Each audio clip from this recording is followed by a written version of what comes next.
Hello, everybody. Hope you're doing well. Today, I wanted to show you a new tarot deck that I have recently been gifted with.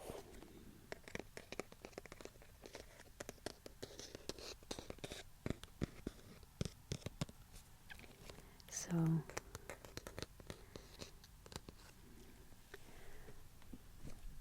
I really wanted to delve into this tarot deck with you today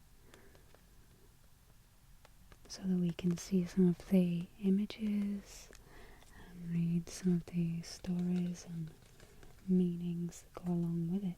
One thing I will mention pertaining to tarot is that on Twitch, usually I would stream every week and I would do tarot for my subscribers on there.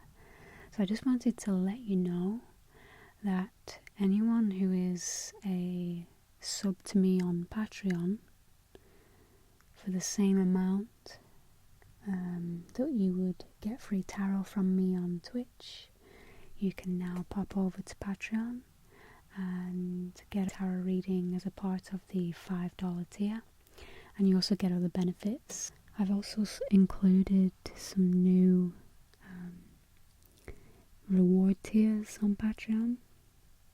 This is because for the time being I'm quite busy, and so the main thing that I'm wanting to do is put all my focus purely on YouTube and also on Patreon. So with Patreon, you can make sure to go and follow me on there. It's free, and you'll also get access to my daily stream, which is where I post photos, news, and I'm going to be doing a daily tarot card on there from this deck. Here we have a book to go with it, and I've only taken a short read of this book so far, but as some of you know, I've practiced tarot for a good goodness, I don't know how long it's been, but for at least 2, 5, 6, 7, I'd say about 7 years now, which is quite a long time. And so I do know quite a bit about tarot. I only have a few decks, however. So one thing I'll say about the book is that it's very well structured, it's very well organized. It's slightly different than the way that tarot is ordered in other books. For example, I have the classic Weight Rider deck, and I began my studies of tarot reading 78 Degrees of Wisdom, which is a book by Rachel Pollock. I'll link it below just in case you're interested, as well as this Druid tarot. And I learned a lot from that book. But what I notice in comparison with the book they've created for Druid Craft Tarot is that you have the major arcana and then the minor arcana, and that's the only line that they follow. Within the major arcana, there are 22 cards, and they are the ultimate archetypes. They are basically the soul journey we take when we come to this planet from birth to death. And you have 3 lines of the major arcana. These 3 lines represent you from a young child, when you're basically getting all of the stimulus or understanding the world through external things such as school, friendships, relationships. Then in the midsection of our lives comes line 2, and this is where we start to go inward. This is where we start to use more introspection, reflection, and possibly develop a more keen awareness of who we are on the inside. The third line of the major arcana is uniting the external and internal worlds and coming to what is known as the superconsciousness. So you can think of the first as you can think of the first as unconsciousness, as the unconscious mind, the first stage of life of the major arcana. The second stage is the conscious mind. And finally, you have the last line of the major arcana, which is all about finding enlightenment, journeying through that which is good and bad in the world, and finally coming to a sense of peace, a sense of fulfillment. Superconsciousness is something that our society in general doesn't tend to teach or know that much about, and that's where people like me come in, where I talk to you about what it means to take this journey of enlightenment. And so the remaining 56 cards, I think it is, are minor cards, and these are interesting. They're split into 4 elements: fire, which is wands, cups, which is water. The element is water, and the suit in the minor arcana is cups. I'll see if I can find some. Then you have pentacles, the suit pentacles, which represents earth element. And finally, you have air element, which is represented by swords in the minor arcana. The back of the card looks like. And here's the first one. So the first one we have is Ace of Cups. And of course this represents the element water. For today, I thought maybe we could draw a card and I'll explain to you the meaning from my years of study and perception, and then we'll take a look at the book and see how the book terms it. So,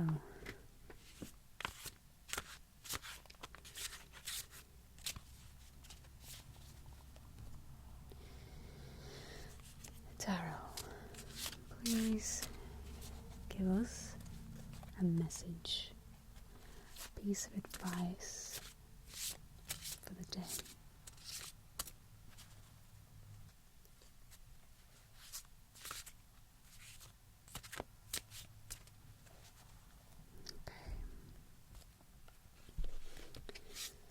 So the card is 9 of Wands. Here's what it looks like. 9 of Wands. So he looks like he's perhaps standing on a bit of a battleground. He's already fought heartily, mightily, and he is fencing off his land, his space, with some pointed wands. And wands represent fire. Now fire, as a personality type, let's say, is passionate. It is the divine creative spark that many of us know and love about life. So it is, whenever you get a flash of insight, a desire, let's say, a passion that comes to you, it is the fuel for your fire. That is represented by the suit of wands. Now another thing to take into account, because the tarot can be split into many different bases of understanding. It's linked to astrology, numerology, of course the elements, lots of different spiritualities, archetypes. There's so many. And so with wands, we can see that it is a masculine suit. It is also doubly masculine because we have a male in the picture. However, gender is not to be confused with sex, because even if this card indicates a man, it could also be talking to a woman, because each and every one of us has both male, masculine and feminine energies within us. You can think of it as the left and the right brain, for example.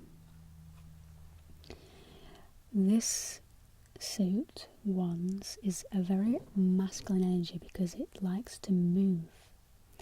Wands always like to be starting new adventures, so it can speak of a time where there is a new adventure present.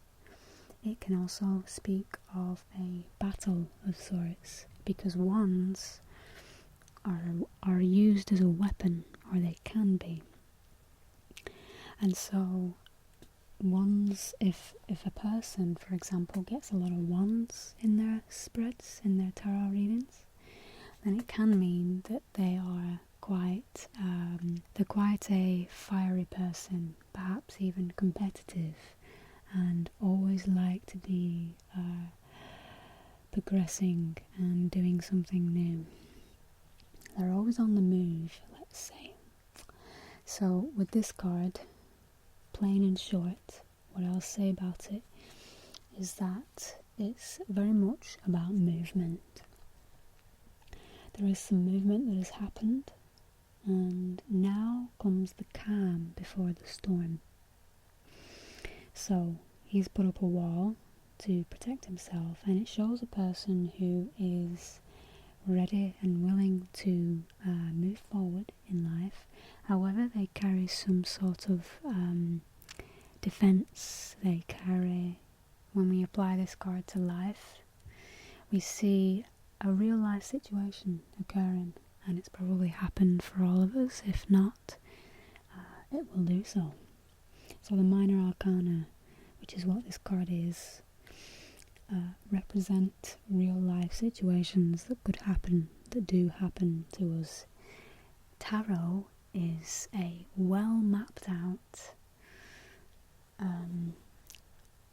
navigation tool from birth to death and of life's journey. It's all mapped out in these 78 cards. So I'm going to read to you what the book says about it. Okay, and before I read the card interpretation to you, I just want to read the introduction because it's very, very good. Here we have a quote from Ouspensky. The tarot represents nature in all the richness of its infinite possibilities, and there is in it, as in nature, not one but all potential meanings. So it says, human memory creates tradition, just as cellular memory creates new leaves on trees and the colour of our eyes. Imagine a tradition of almost 80 pictures, fertile with symbolism, calling to you from a world just beyond the everyday, reminding you of who you are and of who you might become. This is the tarot. The tarot deck of 78 cards can be used for divination, but is capable of so much more than this.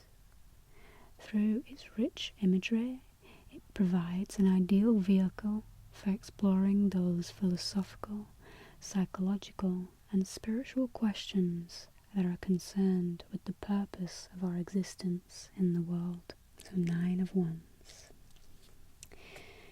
Meaning, you may be going through a period when you have emerged from a struggle, but are defensively or guardedly waiting for the next problem or conflict you believe will appear.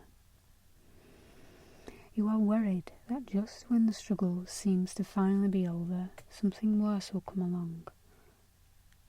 If you have this feeling, it may be justified, and you may need to remain cautious. It is likely, however, that the final battle will be an internal one, in which you come to grips with the sources of fear and conflict that ultimately spring not from outside, but from within. You may have battled your way through life, a characteristic of the ones, and your sense of being wounded in the past may have made you isolate yourself as a means of defense. The challenge now is open to wholeness and healing. The card could also be offering a different message, that you have accomplished something, but that you are finding it hard to fully accept your achievements, your strengths and talents. It can also indicate recovery from an illness, and this will be enhanced as you come to open completely to the reserves of healing energy that are waiting to flow into you. So, the key words of 9 of Wands are as follows: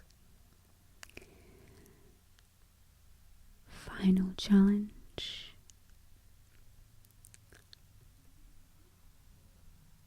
and caution.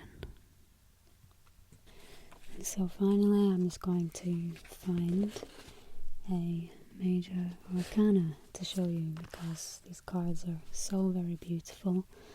And as I say, if you would like to see more of them and learn about the Druid craft tarot meanings, then make sure to check out my Patreon page.